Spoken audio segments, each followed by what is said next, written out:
Recordemos que he dicho que existe una alternativa mucho más ajustada y más realista.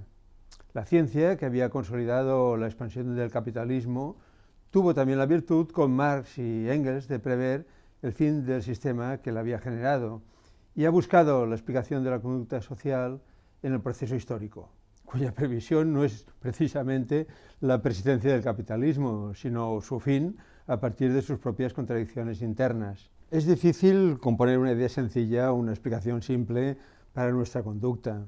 Como veis, existe una bibliografía inmensa, esto solo es una muestra muy sucinta de lo que existe. Creo que es muy importante revolver fuentes un poco antiguas en un momento en el que el consumismo ha llegado a la ciencia y ha impuesto la moda de usar y tirar. Esto ha provocado una especie de amnesia de lo que se ha escrito hace solo 10 o 20 años. Así deberíamos recordar que los padres de la etología no son los premios Nobel del año 1973, sino que el precursor fue el príncipe ruso que se pasó al anarquismo, Piotr Kropotkin.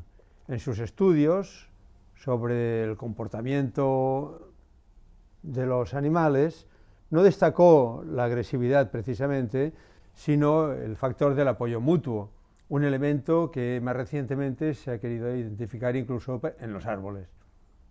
Tampoco en primatología existió una perspectiva unitaria y mucho menos se destaca, por ejemplo, unívocamente el componente de la agresividad conductual en los primates. Tenemos la saga Terpi y tenemos libros inmensos en los que no se destaca unívocamente el componente de la agresividad conductual en estos animales. Entre paréntesis, si alguien tiene interés en ver realmente un instinto criminal, le invito a que busque lo que hace una aparente mosquita muerta de menos de 5 milímetros del género Pseudoaction para reproducirse. Cierro aquí el paréntesis. Como decía, en nuestros primos primates se han visto o se han querido ver todo tipo de actitudes, desde la del buen salvaje y samaritano hasta la del fiero y sangriento samurái. Interpretaciones probablemente muy influidas por el contexto social original de la persona que los ha ido observando. Desde la etología, la zoología, la paleoantropología, se produjo ya en aquellos años de finales del siglo XX toda una bibliografía extremadamente recomendable que intentó oponerse a esa visión pesimista y justificadora de la imbecilidad o de la agresividad humana. Tenemos a Lewontin, tenemos a Faustino Cordón, el mismo Richard Leakey, pero sobre todo a Ashley Montagu. Desde la paleoantropología tenemos al sudafricano Brain, que en su libro The Hunters o The Hunted le da completamente la vuelta a la interpretación de Dart sobre el australopiteco asesino. Pero es que hay más. Aunque los homininos de nuestra línea evolutiva hayan incluido el consumo de animales en su dieta, o que incluso los hayan cazado, ello no presupone ni implica la existencia de un instinto asesino o de una agresividad innata. Desde las primeras interpretaciones de Glyn Isaac de los sitios africanos como lugares de carnicería de grandes animales, lo que se subraya precisamente es la cooperación y el reparto de alimentos que conllevaba la caza. Pero sería pretencioso ahora hacer un resumen de todos estos argumentos que se han ido oponiendo a las tesis agresionistas y genetistas. Personalmente, yo estaría de acuerdo con Hawkins en el hecho de que no hay ningún proyecto sobrenatural, ningún plan divino y que el proceso evolutivo es ciego, la famosa frase del relojero ciego. Sin embargo, parto de una tesis totalmente opuesta en cuanto a la explicación de la conducta humana. Una tesis que ya habíamos planteado en la primera mitad de los años 70, cuando definimos la teoría de la bidirección.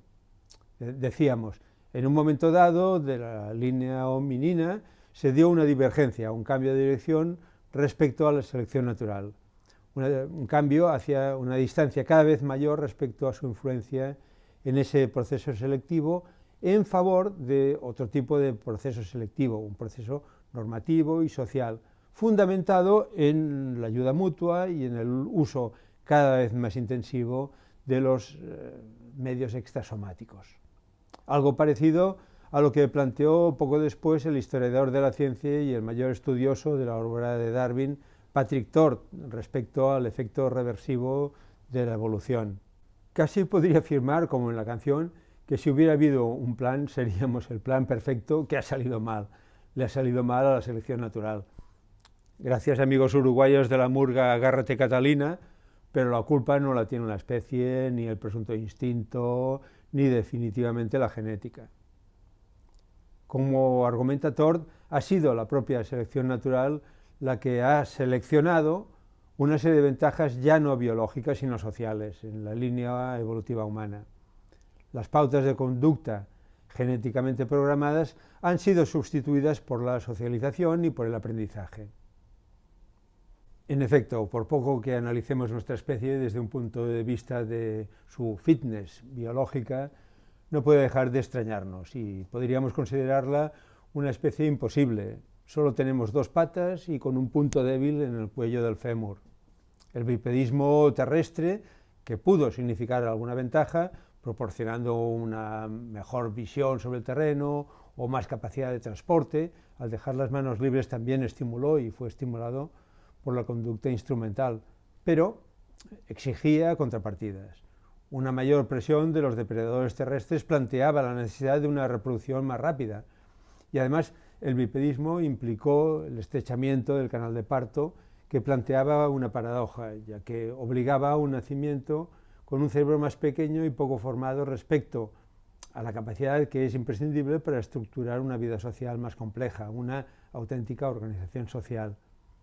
Esta organización sería imprescindible para que las crías prematuras, incapaces no solo de andar, sino incluso de aferrarse a la madre como haría cualquier primate digno, pudieran sobrevivir en ese hábitat.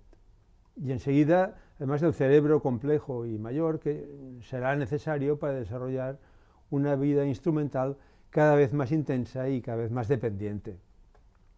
La reproducción rápida que necesitaban, como he dicho, propició que la hembra hominina tuviera que reproducirse más frecuentemente que las otras primates antropoides. Sus crías van a tener que nacer con un cerebro poco formado y van a tener que crecer más y madurarán más lentamente que las otras crías de antropoides.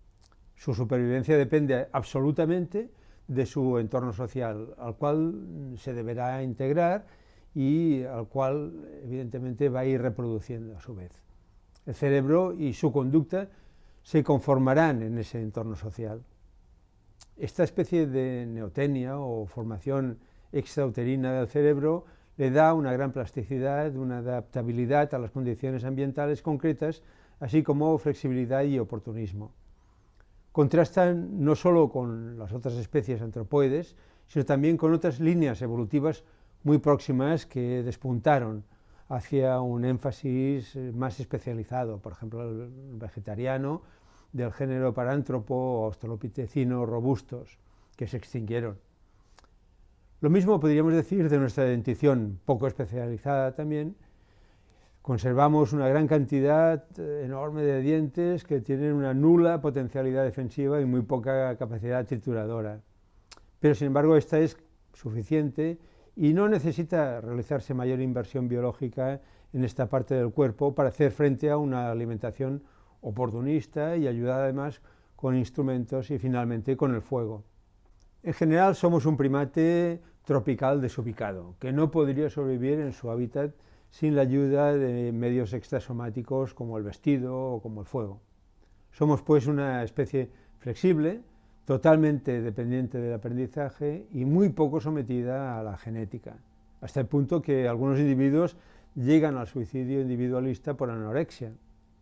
Somos una especie que supera la obsolescencia programada genéticamente mediante el altruismo.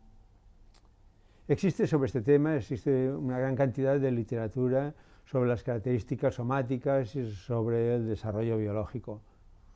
Pero por desgracia no ha ido acompañada de una literatura producida desde la arqueología que nos especificara los detalles de cómo, dónde, en qué circunstancias concretas se fue modelando, ni por tanto se ha validado la teoría con datos y con pruebas concretas definitivas.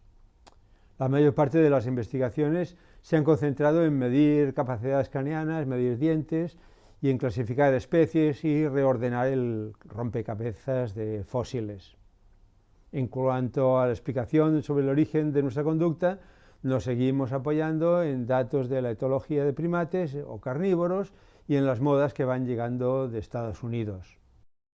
Como conclusión y de manera general, podemos afirmar que no somos una especie asesina ni egoísta por naturaleza. Es la forma de las relaciones sociales, la organización social que se ha ido conformando hasta la sociedad actual, lo que fomenta las peores potencialidades de la especie, el individualismo egoísta y competitivo. Es la antítesis de lo que nos permitió superar nuestra incompetencia biológica. Tampoco somos una especie imbécil, ni tenemos ni vamos a generar una conciencia de especie. Sí que podríamos decir que la sociedad en la que vivimos es globalmente la más sabia de la historia, pero es, paradójicamente, la que tienen los individuos más ignorantes, hasta el punto de que la mayoría de las personas no sabríamos ni cómo alimentarnos si tuviéramos que espabilarnos solas, aunque dispusiéramos de los medios para obtener ese alimento. Si el problema fuera la especie, lo mejor sería una guerra nuclear y acabar con la lenta agonía del planeta que ha durado 2 millones de años. Pero seamos positivos, el problema no es la especie, sino el sistema capitalista. Es el sistema más injusto de la historia humana, puesto que, sabiendo cómo evitarlo y pudiendo hacerlo, mantiene en la miseria y subalimentada y en estado de salud precario a una amplia mayoría de las personas, poniendo además en peligro la propia vida del planeta que nos acoge. Yo creo que vale más acabar con el capitalismo que con la especie.